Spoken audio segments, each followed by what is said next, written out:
నమస్తే, welcome to the editor analysis. AP రాజకీయాలు రోజుకొక మలుపు.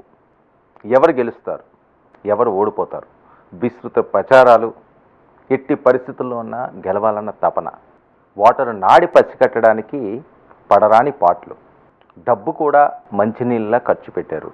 కోట్ల రూపాయలు ఖర్చు అయ్యింది. జగన్మోహన్ రెడ్డి గారు ఈసారి అధికారం చేపట్టకపోతే చాలా ఇబ్బంది పడే పరిస్థితి. కసితో ఉన్నారు పొత్తు పార్టీలు. ఇప్పటికే సవాళ్ళు విసిరారు. రెడ్ బుక్కులు రాసి ఉంచేమన్నారు, పేర్లు కూడా మెన్షన్ చేసి ఉంచేమన్నారు. మేము అధికారంలోకి వస్తే మేము అంత చూస్తామని. అధికారంగా రాకపోతే వైఎస్ఆర్సీపీకి పరిస్థితి ఎలా ఉంటుంది ఊహించడానికే ఆంధ్రప్రదేశ్ రాజకీయాలు అందని విధంగా ఉన్నాయనొచ్చేమో.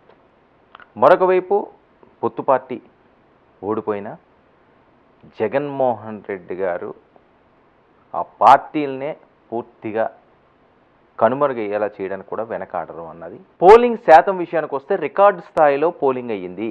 గత ఎన్నికలతో పోలిస్తే మంచి పోలింగ్ శాతం ఈసారి నమోదవడం జరిగింది. ముఖ్యంగా జనసేన పోటీ చేస్తున్న 21 స్థానాల్లో పోలింగ్ శాతం ఏ రకంగా ఉంది వివరంగా తెలుసుకునే ప్రయత్నం చేద్దాం. అంతేకాకుండా అక్కడ గెలుపోవటంలో కూడా ఒకసారి పరిశీలిద్దాం.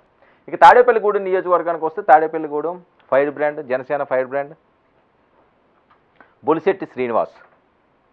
ఎందుకంటే ఈయన ఎక్కడ గోప్యం కానీ ఏదైనా మాట్లాడాలనుకుంటే దాచుకునే మనిషి కాదు. ముక్కు సూటిగా కొండ బద్దలు కొట్టేసే క్యారెక్టర్.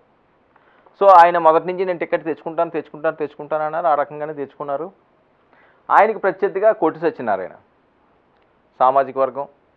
కొట్టి సత్యనారాయణ మంత్రి, నిప్పు ఉప్పులాగా ఉండే వ్యక్తులు వీళ్ళిద్దరూని.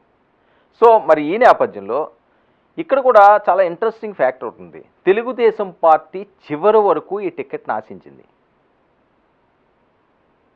ఆయన బాబ్జీ నియోజకవర్గ ఇన్ఛార్జ్. లాస్ట్ మినిట్ వరకు ఆయనకి టికెట్ వస్తుందని ఆశించారు. కానీ పవన్ కళ్యాణ్ గారు పట్టుపట్టారు. బొలిశెట్టి కొద్దిగా యాక్టివ్గా ఉండే ఆయన, నేను ముందే చెప్పాను కదా, స్పీడ్ ఎక్కువ, ముక్కుసూటిగా ఉండే వ్యక్తి, పార్టీని నమ్ముకుని ఉన్న వ్యక్తి. సో ఆ నేపథ్యంలో పవన్ కళ్యాణ్ గారు మొదటి నుంచి దగ్గరగా ఉండే వ్యక్తి కాబట్టి 2019 నుంచి కూడా ఆయనకే టికెట్ ఇచ్చారు. సో ఈ పరిస్థితుల్లో తెలుగుదేశం పార్టీ ఓట్ ట్రాన్స్ఫర్ అనే అంశం ఎంతవరకు వెళ్తుంది చాలా కీలకం. తెలుగుదేశం పార్టీ ఓట్ పూర్తి స్థాయిలో ఈయన వైపు వెళ్తే అత్యధిక మెజారిటీతో గెలుస్తారు. కానీ ఆ క్యాడర్ కానీ ఏమైనా అటు ఇటు కానీ చేస్తే ఇబ్బంది పడే పరిస్థితి ఉంటుంది. అయితే కొట్టు సత్యనారాయణ మీద చాలా వ్యతిరేకత ఉంది, చాలా ఆరోపణలు ఉన్నాయి. ఇవన్నీ కూడా ప్లస్ అవుతాయి అన్నది వాళ్ళ ఆశాభావం. ఓట్ పర్సెంటేజ్ విషయానికి వస్తే 2019 79.5% పోల్ నమోదు కాగా ఇప్పుడు వచ్చేసరికల్లా 2024 81.86%.